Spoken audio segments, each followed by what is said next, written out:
Hello, welcome to my channel. I've lost 180 pounds with keto, carnivore, and counting calories. Thank you for watching. Hey there, I know that I've done carnivore, this for a 1 week little experiment, and I just want to talk to you about it. I wanted to tell you the pros and the cons of doing this way of eating for me this past week. I know that my focus was 2,200 calories, so yeah, 2,200 calories. And that's not necessarily what I eat every day. Every day I'm somewhere between 18 and 2,100 calories. It was just a number I chose just for an even number, and it sounded good at the time. So first, what I'm going to talk about is if I was carnivore full time, and if, like, I have a copy of my weights. My starting weight was 158.6 and my ending weight was 160.5. So if, let's just say, I found myself, gaining over a 5 to 6 week period, then I just wanted to pick a random number of calories so that, we could kind of see how things go. So if you were to decide to go carnivore and you decided to start counting calories, pick a number. Just pick a number. It doesn't matter what it is. Don't pick something stupid like 1,200. Just pick a number and start. That's the key thing, is to start. So I would say, go along. And if you have a situation like me and you go up for 4, 5, 6 weeks, then okay, dial it down. So if I were to continue doing carnivore full time and I saw that my scale was going up for 4 to 6 weeks, then I'd say, okay, well, let's dial it back to 2,100. And typically that would take out like an ounce or two of meat from each of my meal packs. So to be quite honest, I would finish out what I have made first.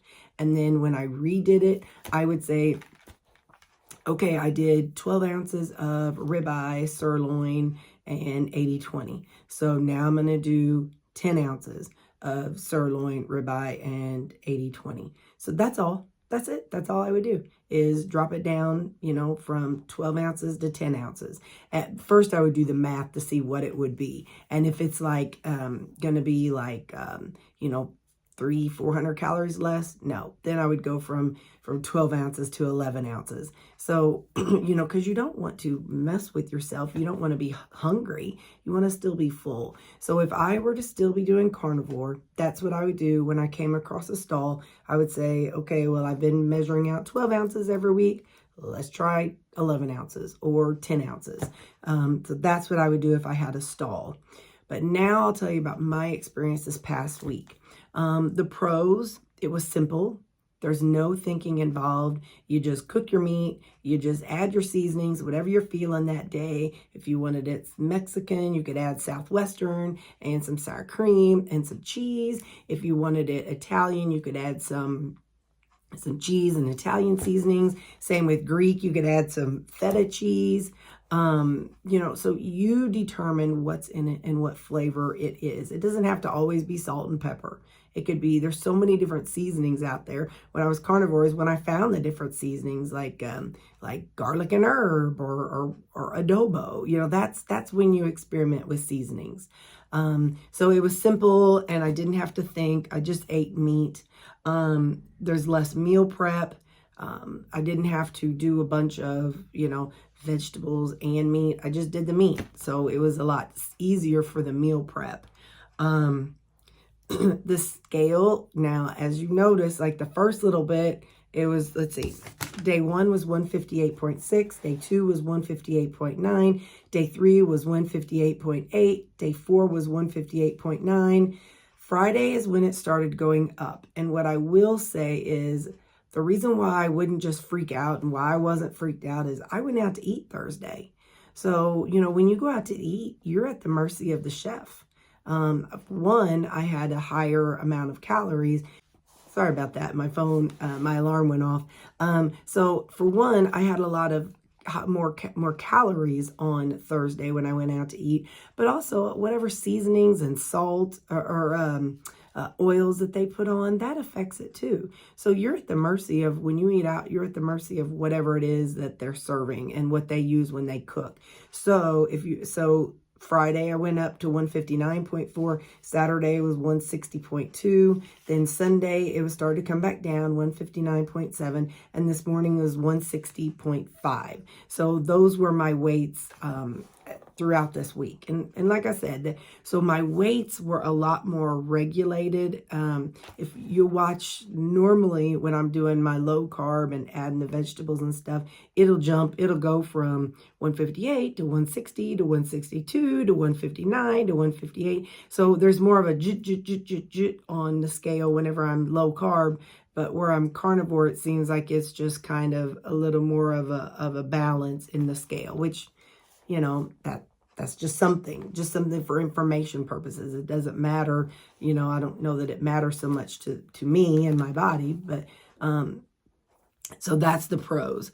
Cons, I thirsty all the time. My mouth is dry and it has that metal mouth going on. You know, you saw I had to use spray. I did have to go back to using gum. I can't keep up and drink enough water to stay hydrated. Even, you know, I know I had a cold for part of that time, I was taking Mucinex, but even when the Mucinex, it's out of my system now. And I'm just so dry mouth. It's like I can't get enough liquid. But carnivore and keto are drying out diets. They are. It's nothing, you know, when you don't eat carbs, your body's not maintaining any extra fluids, which is why you're supposed to pour on the salt to help you hang on and retain a little bit of fluids. But so dryness, that was a big issue. Let's see, where are the cons? There's definitely less food for the eyes to see.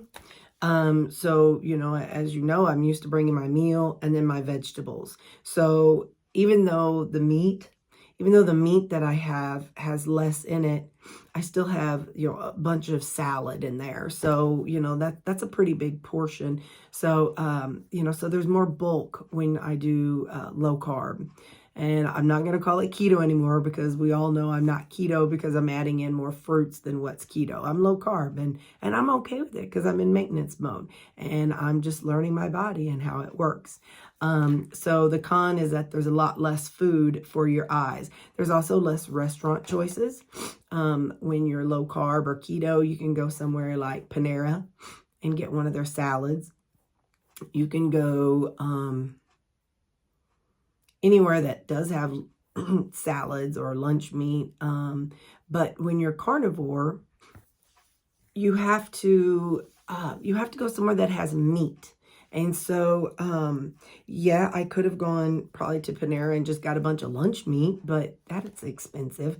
So you have to go somewhere like the Logan's and the steakhouses and, you know, Ruby Tuesdays, places that have meat that you can order. So there is definitely less restaurant choices whenever you're doing just meat. There is also less sauces. So, you know, when you're carnivore, you use just seasonings, unless you choose to go the route of adding sauces and you're okay with that. That's a personal choice. When you're carnivore, you use a lot of seasonings. There's not sauces. You can't use the use this, and you don't necessarily use the ketchup or mustard and all that. It kind of depends on how you're doing it for yourself. But the way I did it this time and in the past was I wanted to just be strict like the OGs, you know. So again, if you are considering carnivore, you really need to join the Facebook group Zeroing In on Health. It's got your Kelly Hogan, the Charles Washington, the eye doctor Wiedemann. So it has all the people who have been doing the carnivore for 10, 15, 20 years. And those are the people you want to learn from. You don't want to learn from the people who are just starting out now and just out dabbling and, oh, you need to eat a stick of butter. That's not the people you need to be following. That's the new age stuff.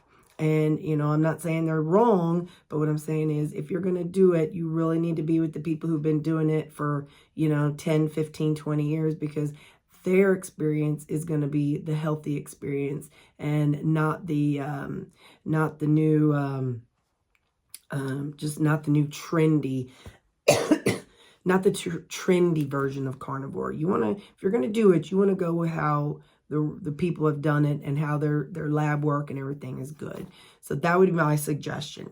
In the future, if I were to do it again, I would probably do 2 meals a day. Now, this is just me. I would probably push my breakfast to like 10 o'clock and have burgers for breakfast. I would probably split up the however many calories I chose, and I would have part of it in, around 10, then the other part when I got home from work. That's just me and how I did it this week. I would probably not include the eggs and the bacon.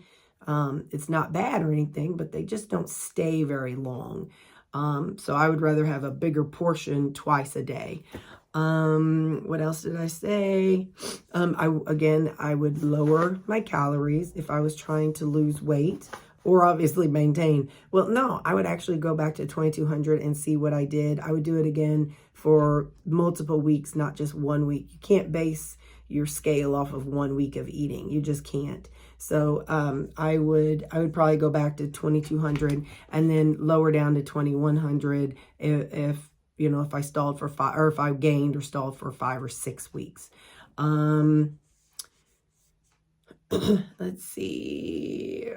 I would, if I did it again, I would allow myself the flavors in my waters to help me drink more electrolytes. So those are things that I would do if I were to do it again. I would eat 2 meals a day, allow myself the flavor enhancers so that I could pour on the water because of it being so dehydrating, and I would add a lot more salt to my eating. And that's my experience. It was a good experience. It was educational. Like I said, I'm very dry and I'm looking forward to not being so dry. Yeah, that's my experience, and I just wanted to share that with you. To be honest, 1 week is not a fair experiment. So if you are going to try carnivore, you really need to do 30, 60 days and officially before you just go 1 week and say yes or no. It really is, it's a long-term program, a long-term success program. And that's how I would do it if I were to do it again. Like if I were to go do it again, then, really a week is not a good way of doing it. I really just wanted to do it so I could show you all how I would do it if I were to do it. And one more thing, if somebody would have told me 4 years ago that I would have missed salads and fruit, I'd have slapped them across the face. No way. Because back then I was addicted to the processed junk food. So it's really interesting how much I missed having a flavor in my mouth, and not necessarily sweet. It's not about sweet, but tomatoes, cucumbers. I missed all those flavors. But do I think, carnivore did me right the first time? 100%. Carnivore is such an amazing way to reset your taste buds, to detox from all of the processed foods. I feel like carnivore is an amazing, amazing tool. And if used correctly, it can really help you in your weight loss journey. So that's my carnivore story and my experience from this past week. All right, bye.